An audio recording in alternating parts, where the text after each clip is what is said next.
Poaceae, जेमिनी, ओएसी, aestivum, Triticum vulgare, Triticum dicoccum, Triticum durum, Triticum sphaerococcum. 6-7 जो आपकी ट्रिटिकम एस्टिवम है वो मैक्सिकन वीट, द्वार वीट जिसको बोलते हो आप, ट्रिटिकम एस्टिवम। और किसने इंट्रोड्यूस किया था? नॉर्मन ई बोरलॉग ने।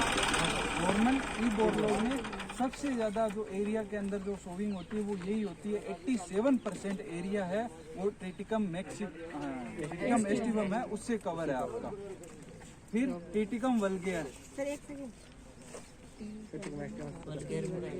ट्रिटिकम वल्गेर, इसमें ट्रिटिकम एस्टिवम, ट्रिटिकम वल्गेर में जो क्रोमोजोम होते हैं वो कितने होते हैं? 42, जिसको आप बोलते हो हेक्साप्लॉइड। कितने एक्स हो गए? 6x। एक्स किस चीज को डिनोट करता है? फ्लोइडी लेवल को। फ्लोइडी लेवल रहता है उसको एक्स है वो डिनोट करता है। जैसे 2x, 3x, 4x, 5x, 6x आ गया तो हेक्साप्लॉइडी हो गया। तो दोनों में Triticum aestivum, Triticum vulgare, hexaploid wheat है, 42 क्रोमोजोम है। फिर आपका आया macaroni wheat, Triticum durum. Triticum durum macaroni wheat बोलते हैं, जो आपका सूजी जिससे बनाते हैं उसके काम में आता है। ट्रिटिकम ड्यूरम मैक्रोनी वीट सूजी प्रिपरेशन के लिए काम में लेते हैं। सूजी, ठीक है। नेक्स्ट आपका Triticum dicoccum, Triticum dicoccum emmer wheat बोलते हैं। इमर वीट उपमा बनाने के काम में आता है। उपमा बनाने के काम में आता है।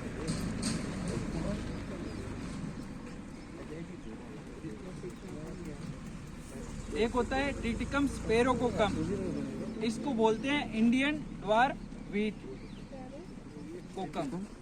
Triticum sphaerococcum, Indian dwarf wheat. Sahil पूरा आ रहा है ना? नोट नहीं कर रहे? Triticum sphaerococcum, Indian dwarf wheat. इसमें जो मेजर कंटेंट होता है ग्लूटेन, उसकी वजह से ये जो इंडस्ट्री है उसमें काम में आता है। बेकरी रोटी बीसी के कारण फूलती है, ब्रेड वगैरह और सब इसमें। रोटी बीसी प्रोटीन के कारण फूलती है ना, है ग्लूटेन प्रोटीन के कारण। नेक्स्ट आपका ये है, इसका जो इनफ्लोरेसेंस है उसको स्पाइक ईयर या हेड बोलते हैं। प्रोटीन कौन सा? इनफ्लोरेसेंस है, स्पाइक ईयर या हेड बोलते हैं, तीनों, ठीक है। अभी ये जो रहता है इसके ऊपर, इसको ऑन बोलते हैं, AW1 ऑन, हाँ ऑन बोलते हैं, ठीक है। और जो ये पूरा इसके अंदर जो एक जिगजैग स्ट्रक्चर रहती है, ये देखो ऐसे में यहाँ आया, फिर यहाँ से स्टार्ट हुआ, वापस इधर हुआ, फिर इधर, जो इसके मेन ये चीज रहती है। स्पेडिक्स कहते हैं इसको, क्या कहते हैं? रेचिस, ब्लूम भी कहते हैं कोई बात। जैसे ये स्ट्रक्चर है ना, इसको बोलते हैं रेचिस। जिस पे ये जो ऐसे है ना, ये देखो ये यहाँ से हुआ, फिर यहाँ से वापस इधर जिगजैग लाइक स्ट्रक्चर रहती है, वो रहती है रेचिस। और जो ये पूरा एक, जिसमें ये पूरे जो ग्रेन इंडिविजुअली रहते हैं उसको बोलते हैं स्पाइकलेट। जैसे ये इंडिविजुअली है ना, इस रेचिस से जैसे यहाँ से ये निकल रहा है, ये इंडिविजुअल, उसके बाद में ये अलग है, मतलब ये है आपका स्पाइकलेट। और इसके अंदर इंडिविजुअली जो, ये तो लेमा आ गया, फिर पेलिया आ गया, और जो इंडिविजुअली जो ग्रेन्स रहते हैं उनको बोलते हैं फ्लोरेट। फ्लोरेट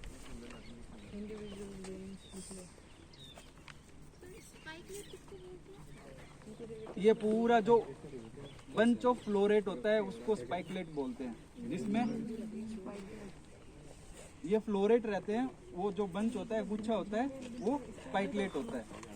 और जो ये जिगजैग लाइक स्ट्रक्चर रहती है जिस पे आपका स्पाइकलेट होता है वो आपका रेचिस होता है, ये ऑन होता है, ठीक है। इसके पुष्पक्रम पूरे स्ट्रक्चर्स को इसको स्पाइक बोलते हैं आप, स्पाइक, ईयर या हेड, ठीक। एक इसका आइडेंटिफिकेशन आपको उस दिन सर ने बताया, क्या बताया था? लिप स्मूथ, पिलर्स तो ईयर्स, स्मूथ ईयर स्मूथ इसके सर स्मूथ है स्मूथ नहीं रफ होती है सर इसकी। डार्क इन कलर की रहती है leaves, dark green colour, rough surface, और एक रहता है इसका ईयर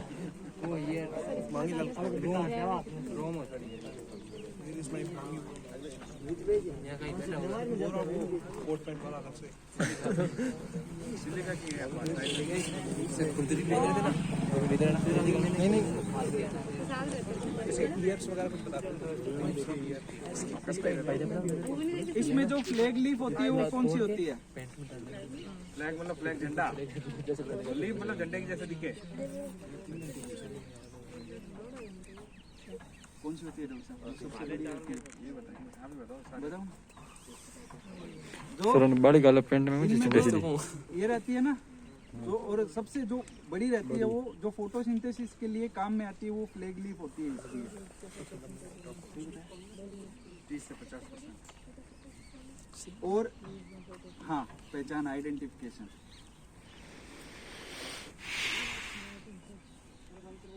जो ये चीज रहते हैं इसके, जो ईयर लाइक जो स्ट्रक्चर है ना, जो कान, ओरिकल बोलते हैं, ऑरिकल्स, ये इसमें वेल डेवलप नहीं रहते। ऑरिकल ये स्प्लिट्स भी दिख रहा है? नहीं दिख रहा है। यशकांत को नहीं दिख रहा, यशकांत को नहीं दिख रहा। जो ये रहते हैं ना ईयर लाइक, जैसे मैंने इसको यहाँ से अलग कर दिया। एक होता है लेग्यूल, लेग्यूल जो ये व्हाइट वाला है ना, इसके बीच में जो ओरिकल के बीच में रहता है यहाँ पे है ना, ये इसमें वेल डेवलप नहीं होता और बार्ले में वेल डेवलप होता है। ये मेजर आइडेंटिफिकेशन है इसकी वेजिटेटिव स्टेज पे, अगर आपको देखना है कि या बार्ले, समझ आया। एक इसमें रहता है आपका पेलेरिस माइनर, वीड रहता है, उसको वेजिटेटिव स्टेज पे आप कैसे पहचानोगे? तो जब क्राउन रूट इनिशिएशन स्टेज होती है ना, 21 दिन पे होती है वो, तो उसमें जब उसको आपको जो नेक रीजन रहता है जहाँ से क्राउन रूट आपकी बननी स्टार्ट होती है ना, उसमें वो ना, वो आप उसको ऐसे रिमूव करके थोड़ा देखोगे ना, वो पिंकिश कलर अपीयरेंस रहेगा और इसमें व्हाइटिश रहेगा। जो पिंकिश वाला रहेगा वो आपका पेलेरिस माइनर होगा, समझ आया। क्राउन रूट इनिशिएशन है वो जो मेन रूट रहती है, और जो ये नेक वाला रीजन रहता है यहाँ से बननी है, जो ये बाद में ये जो चीज बनी है ना, एक मेन रूट है इसके सेंटर पोर्शन में जो ये रहती है वो मेन रूट रहती है। जो ये बाद में बनी हुई है ना, ये इसकी क्राउन रूट है, ये जितना ज्यादा बनेगी उतना ज्यादा आपका टिलर बनेगा, इसीलिए वो क्रिटिकल स्टेज है आपकी इरिगेशन की। और बहुत सबसे आपको ये एक ही गेहूं का दाना है। कुछ कुछ बच्चों को लग रहा होगा 5-7 दाने होंगे, एक ही दाना है जिससे टिलर्स निकले, मतलब फूट हुई है उससे, ठीक है ना। बाद में एक दाने से फिर क्या, इनिशियली जब जर्मिनेशन होता है तो एक ही सूट निकलता है। उसके बाद जैसे ये बताया क्रिटिकल स्टेज है 21 डेज, 21 डेज के आसपास पानी नहीं दिया तो एक ही रह जाएगी टर्निंग, ठीक है। यदि उसमें आपने दे दिया, सबसे पहले इरिगेशन की इसलिए बोलते हैं क्रिटिकल स्टेज क्यों बोलते हैं, यदि आपके पास एक ही इरिगेशन हो तो कहाँ देना है? 21 डेज में, क्योंकि यहाँ पे जब फूटिंग ज्यादा हो जाएगी, जब ये फूट ज्यादा पड़ेगी तो क्या होगी, कम से कम टहनियाँ ज्यादा निकलेगी, और हेड टहनी पे कुछ कुछ दाने लगेंगे तो भी आपकी यील्ड ज्यादा हो जाएगी। तो ये पहला एक ही इरिगेशन हो तो कहाँ देना है? यहाँ पे देना है। तो ये कुछ स्टेज है, क्रिटिकल है।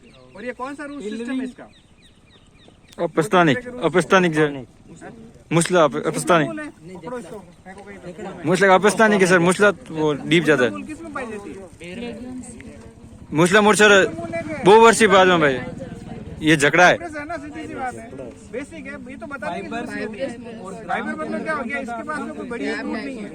टेप रूट मूसला जड़ को बोलते हैं, जो डीप तक जाती है। टेप रूट में टैप रूट में क्या होता है, जिसमें साइड में ब्रांच कहाँ निकलती है, इसमें ब्रांच नहीं निकलती। अब इसमें दूसरी चीज अपन देखें, एक पौधा जैसे इस टहनी को काट दिया, मुसला मूल जिसमें भी पाई जाएगी उसके अंदर साइड में टहनी निकल सकती है। कोई भी ऐसा पौधा हो जिसके अंदर मुसला मूल है, तो उसमें क्या साइड में सूट निकलेंगे। ठीक है, यदि किसी के पौधे के अंदर साइड में सूट निकल रहा है, कोई भी पौधा आंख से देख लो जिसमें साइड में सूट है, उसके नीचे कौन सी रूट होगी, टैप रूट होगी, फिक्स है। ठीक है, फाइब्रस रूट किसमें होगी, जैसे सारी लेके अपनी ग्रेमिनी फैमिली के सारे हैं इसके अंदर है, इसमें जो ये चीजें हैं, तो ये रूट तो बेसिक है, पता ही होना चाहिए। और टुंडू रोग। फ्लावर कैसे होंगे, फ्लावर आप मैंने बोला फ्लावर पता होने चाहिए। फ्लावर कैसे होंगे, इसके अंदर फ्लावर होंगे या नहीं होंगे, बिना फ्लावर का है।